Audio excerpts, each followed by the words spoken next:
আমরা কি দেখেছি? আজকে আশরাফুল মাখলুকাত এই মানুষ, হাজারো মানুষ এক মুঠা খাদ্যের জন্য ডাস্টবিনে কাক এবং কুকুরের সাথে লড়াই করে এই আশরাফুল মাখলুকাত খোলা আকাশের নিচে জীবন যাপন করে। এই আশরাফুল মাখলুকাত আজকে বিনা বস্ত্রে ঘুমিয়ে থাকে। এই আশরাফুল মাখলুকাত রাস্তায় ঘুমিয়ে থাকে।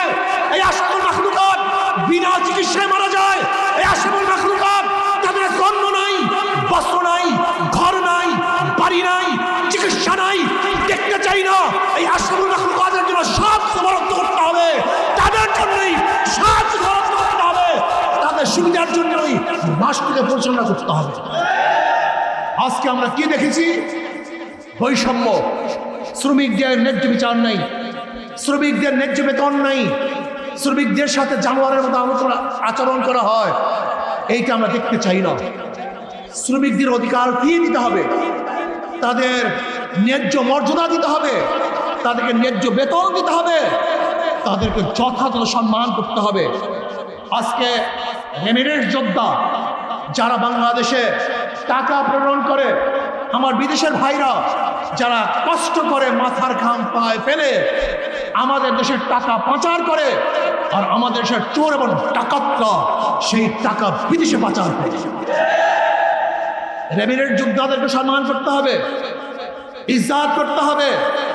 ইয়ার পরে যখন তারা আসবে তাদেরকে শ্রদ্ধা করতে হবে, সম্মান দেখাতে হবে, তাদেরকে সম্মান সুযোগ শব্দ ব্যবহার করতে হবে।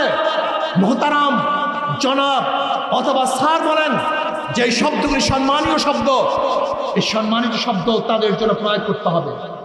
তারা আমাদের যোদ্ধা, তারা এই দেশের রেমিটেন্সকে উন্নত করার জন্য, আমাদের অর্থকে চাঙ্গা করার জন্য তারা সবচেয়ে বড় যুদ্ধ করতেছে। কাজে তাদের জন্য আমাদের মহাব্বত, ভালোবাসা সব কিছু জার করতে হবে। তারা আমাদের দেশকে বাঁচাবার জন্য হাজারো চেষ্টা করতেছেন। আল্লাহ পাকের শুকর, আমরা নতুন এক বাংলাদেশ পেয়েছি। আমরা যেই ভূখণ্ডে দাঁড়িয়ে আছি,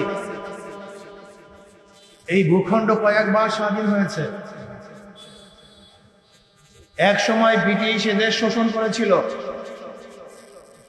ব্রিটিশদের বিরুদ্ধে এদেশের মানুষের যা যা আছে সব কিছু নিয়ে ঝাঁপিয়ে পড়ছিল। আমরা ব্রিটিশকে এদেশ থেকে তাড়াতে বাধ্য করেছিলাম।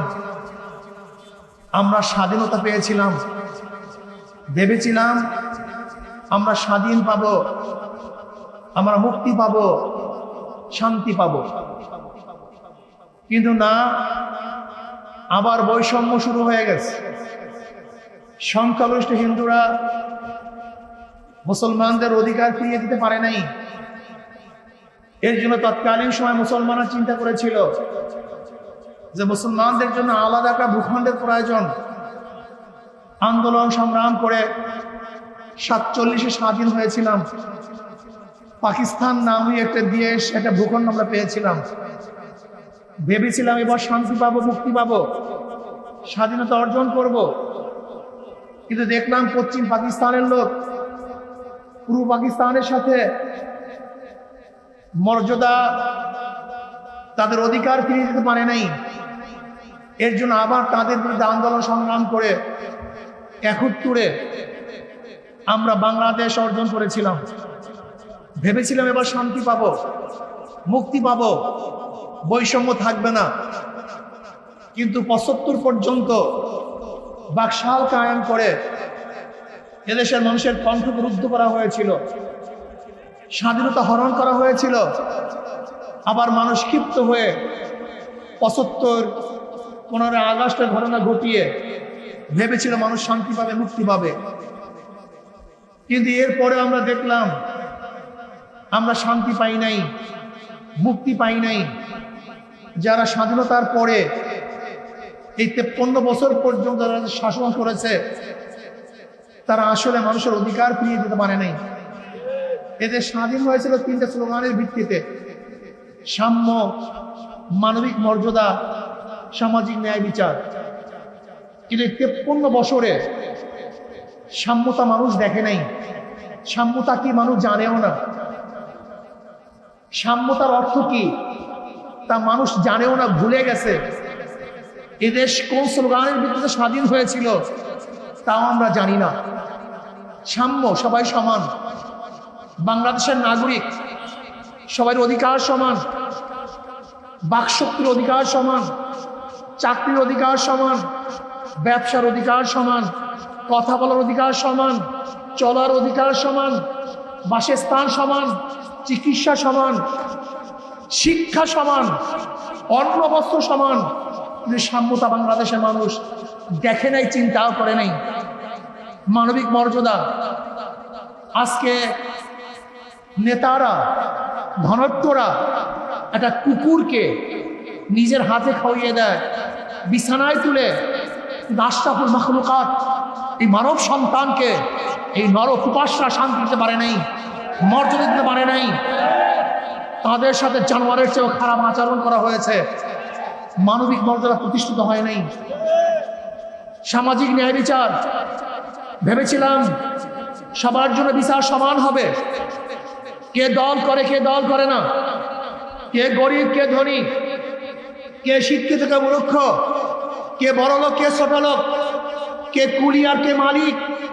না, যে ব্যক্তি অন্যায় করবে তার বিরুদ্ধে রায় যাবে, আর যে ব্যক্তি অন্যায় করবে না সে যতই আমার সত্য হোক না কেন সে মুক্তি পাবে।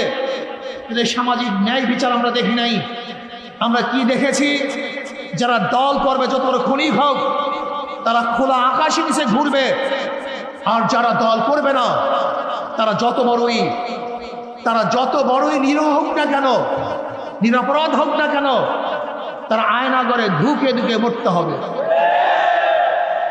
আমরা কি দেখেছি? ওই টেরা তথাকথিত বিচারক মানিকের মতো লোক যদি বিচারের আসনে থাকে, সেই বিচারালয় কি অবস্থা হয় আল্লাহ পাকই ভালো জানেন। সেখানে ন্যায় বিচার ছিল না। সরকারি দলের ইঙ্গিতে বিচারের কার্য পরিচালনা হতো, যেইভাবে আদেশ আসতো সেইভাবে রায় হইতো। এর নাম সামাজিক বিচার নয়, ন্যায় বিচার নয়। আমরা চাই সাম্য, আমরা চাই মানবিক মর্যাদা, আমরা চাই সামাজিক ন্যায় বিচার। আশরাফুল মাখলুকাত সর্বশ্রেষ্ঠ আল্লাহ পাকের মাখলুক, যাদেরকে সৃষ্টি না করলে আল্লাহ পাক কিছুই সৃষ্টি করতেন না। আল্লাহ পাক রব্বুল আলামিন সমস্ত মাখলুককে আশরাফুল মাখলুকাতের গোলাম বানিয়ে দিয়েছেন।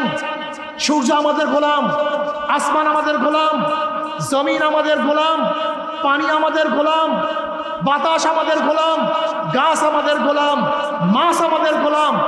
এই আশরাফুল মাখলুকাতের খেদমতের জন্যই আল্লাহ পাক বলেছে খুলিকা লাকুম মা ফিল আরদি জামিয়া, সব কিছু তোমাদের জন্য আর তোমরা আমাদের জন্য, আমার জন্য। আজকে সেই আশরাফুল মাখলুকাতের মর্যাদা নাই। আজকে মহিলাদের সমান অধিকার নয়, ন্যায্য অধিকার প্রদান করতে হবে। আমার মা বোনদেরকে ন্যায্য অধিকার প্রদান করতে হবে। যার যেখানে যেই মর্যাদার প্রয়োজন সেই মর্যাদা তাদেরকে দিতে হবে। আজকে ছাত্রদেরকে পড়াশোনার ব্যবস্থা করতে হবে। হাজার গরিব মেধাবী উচ্চশিক্ষায় শিক্ষিত হতে পারে না। অর্থের জন্য রাষ্ট্রকে অবশ্যই প্রত্যেকটা ছাত্রের জিম্মা গ্রহণ করতে হবে। রাষ্ট্র একজন ছাত্র পড়াশোনার ব্যবস্থা করবে, সমস্ত জিম্মাদারি থাকবে রাষ্ট্রের।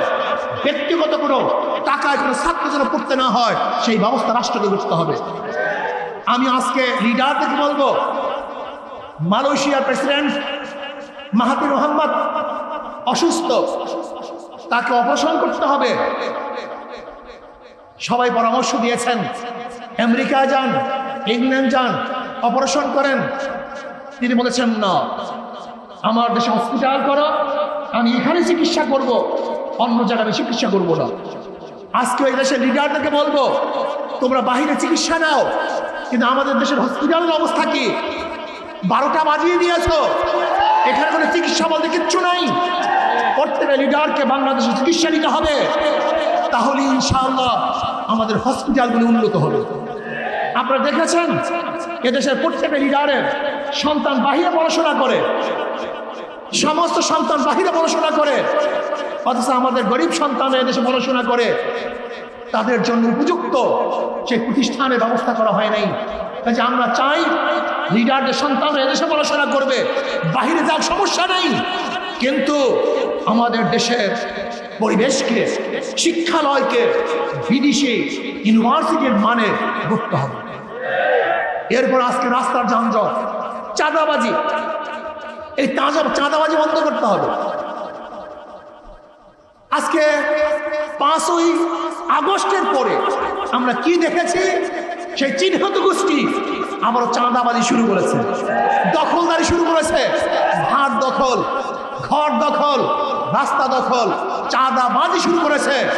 আমরা চাঁদাবাজদেরকে আর দ্বিতীয়বার ক্ষমতায় দেখতে চাই না। চাঁদা মুক্ত বাংলাদেশ চাই, সন্ত্রাস মুক্ত বাংলাদেশ চাই, ধর্ষণ মুক্ত বাংলাদেশ চাই, জুলুম মুক্ত বাংলাদেশ চাই। এই জুলুম মুক্ত বাংলাদেশের জন্য প্রয়োজন হলো যারা দোষী, চিহ্নিত খুনি, অপরাধী, কোনো অবস্থাতেই তারা নির্বাচন করতে পারবে না।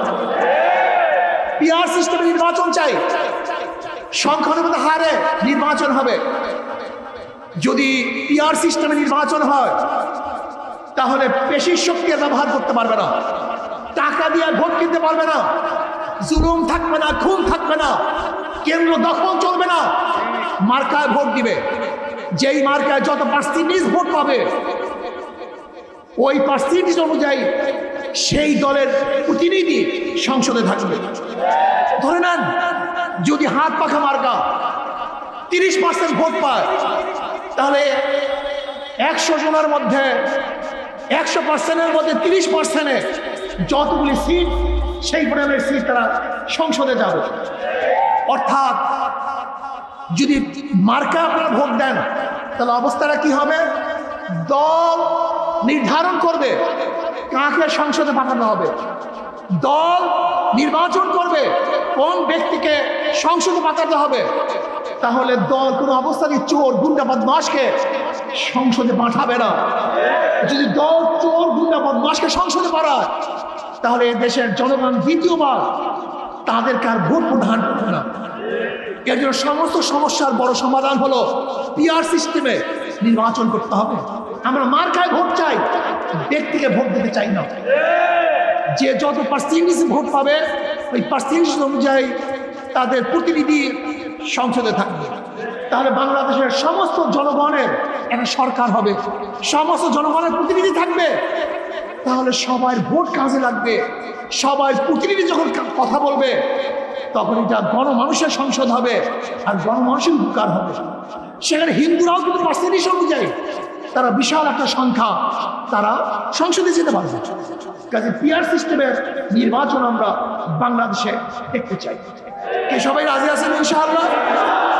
এখন আওয়াজ তুলতে হবে।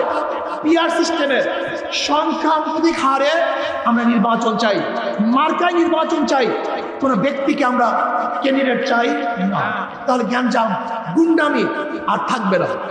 এরপর আসুন আজকে অন্তর্বর্তীকালীন সরকারকে বলবো, আপনাকে ভালো মনে রাখতে হবে বৈষম্য বিরোধী আন্দোলন যদি আপনি বৈষম্য সৃষ্টি করেন তাহলে এদেশে আবারও আন্দোলন শুরু হবে, আবারও এদেশের মানুষ রাস্তায় ঝাঁপিয়ে পড়বে। এর জন্য খুব সতর্ক অনুযায়ী দেশ পরিচালনা করতে হবে।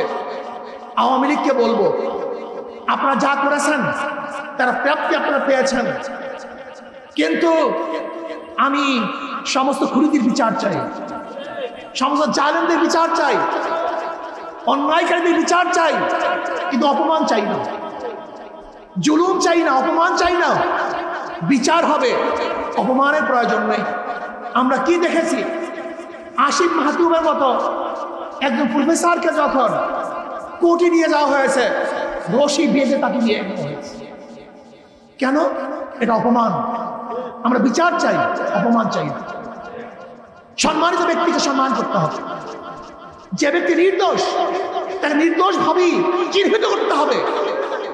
কোন অবস্থাতেই যেন নির্দোষ কোনো ব্যক্তির উপর আক্রমণ না চলে, অত্যাচার না চলে। যদি আমরা সবাই গড়ে সবাইকে অত্যাচার করি, আক্রমণ করি, তাহলে আগের সরকারের মধ্যে আমাদের মধ্যে পার্থক্যটা কোথায়? আমরা বিচার চাই, জুলুম চাই না। আমরা বিচার চাই, কাউকে অপমান চাই না। এক জায়গায় থামতে হবে, এক জায়গায় থামতে হবে। যদি আমরা জুলুম করি, আবার একদিন তারাও জুলুম করবে। আমরা অত্যাচার করব, তারাও একদিন অত্যাচার করবে। আমরা অন্যায় করব, আবারও কি অন্যায় করবে। এক জায়গায় থামতে হবে। আমরা সবাই মিলেমিশে এই দেশটাকে গড়তে হবে, এই দেশটাকে সামনে অগ্রসর করতে হবে। এই জন্য আসুন, ইসলামের বাহিরে কোনো মত, কোনো আদর্শ মানুষকে শান্তি দিতে পারে না, মুক্তি দিতে পারে না। আজকে ইসলাম হুকুমাত যদি কায়েম হয়ে যায়, তাহলে সামাজিক ন্যায় বিচার প্রতিষ্ঠিত হবে, সাম্যতা প্রতিষ্ঠিত হবে, মানবিক মর্যাদা ইনশাআল্লাহ প্রতিষ্ঠিত হবে।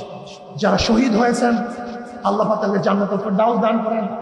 এই যে দেখেছেন আমাদের হাজারো ভাই আহত হয়েছে, আল্লাহ পাক জলদি সুস্থ করে দেন। যারা এরকম আহত হয়েছেন, অনেক ভাই আহত হয়েছেন, নিহত হয়েছেন, আল্লাহ পাক সবাইকে সুস্থ হওয়ার এবং যারা কবরে চলে গেছেন তাদের জান্নাতের ব্যবস্থা করে দেন। আগামী দেশ ইসলামের দেশ হবে, সব ঐক্যবদ্ধভাবে ইসলামের পক্ষে থাকবো। আল্লাহ আমাকে এবং আমাদের সবাইকে কবুল করে নেন। আল্লাহুম্মা আমিন। রব্বানা যালামনা আনফুসানা